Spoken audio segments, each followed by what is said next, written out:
सभी को जय मसीह की प्रभु यीशु मसीह के नाम में आप सबका फिर से मैं स्वागत करता हूं। आप सभी को जय मसीह की। मेरे प्रिय भाई और बहनों, इस समय गर्मियों का समय है और हम और आप जानते हैं कि मनुष्य प्रकृति के साथ में छेड़छाड़ कर रहा था। जहां पर पौधों को पेड़ों को लगाना चाहिए था वहां पर लोग उन्हें काट रहे हैं और इसी कारण से जो नतीजा है तापमान में बढ़ोतरी हुई है, वृद्धि हुई है और आज लोग बड़े ही परेशानियों का सामना कर रहे हैं। आजकल जिस तरह से पारा अपनी जिद पर अड़ा है, नीचे आने को तैयार ही नहीं है। इस पर सितम यह है कि मानसून ना जाने क्यों रूठा हुआ है।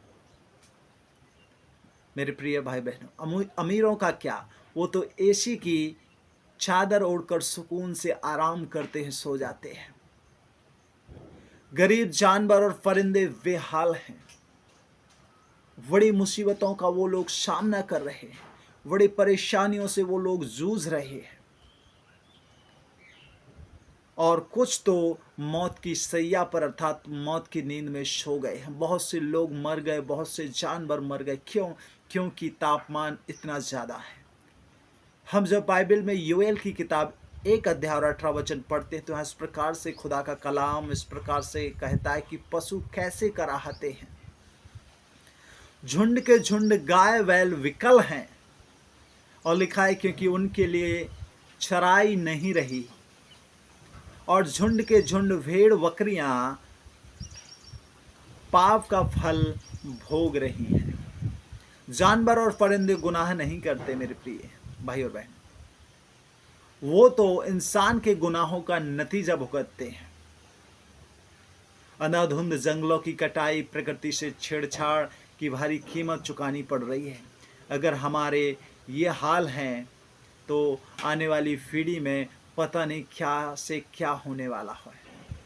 क्या हम अपने आने वाली पीढ़ी के लिए नर्क जैसी इस दुनिया को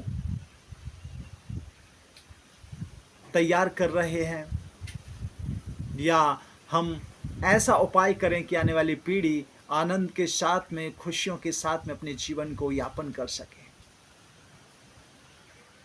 मेरे प्रिय भाई बहनों, अंधाधुंध जंगलों की कटाई, प्रकृति से छेड़छाड़ की भारी कीमत हम सब चुका रहे हैं और इसी कारण से पारा इतना ज़्यादा है कि लोगों के सहने से ज़्यादा है और लोग मर रहे हैं और साथ में बेजुबान और वो जानवर जिन्होंने कोई भी गलती नहीं की है।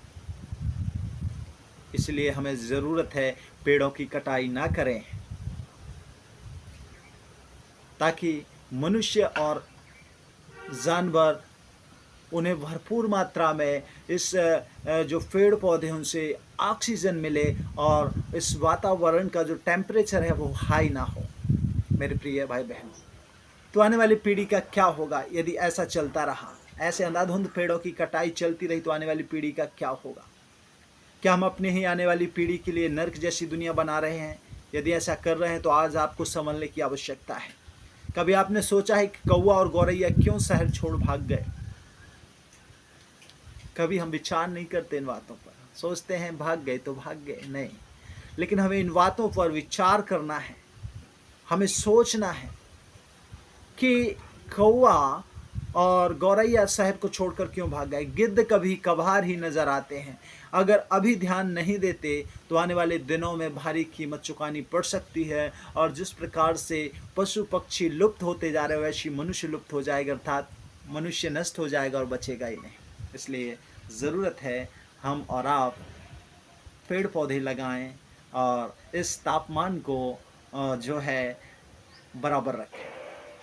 हाँ, परमेश्वर हमारे साथ है, परमेश्वर सहायता करने वाला है। लेकिन यदि हम पेड़ों को काटते हैं और कहते हैं कि प्रभु हमारी सहायता करता है, प्रभु हमारा रक्षक है, तो हमारे पैर पर कुल्हाड़ी मारने के बराबर है। इसलिए हमें वचन कहता है कि कर्म बिना विश्वास अधूरा है। हम विश्वास भी करना है और कर्म भी करना है। और हमें जब मालूम है कि हमें इन चीज़ों के द्वारा हमें ऑक्सीजन मिलती है तो हमें उन चीज़ों को भी लगाना है ताकि हम भी बचें और हमारी पीढ़ी भी। So god bless you all of you. Thank you.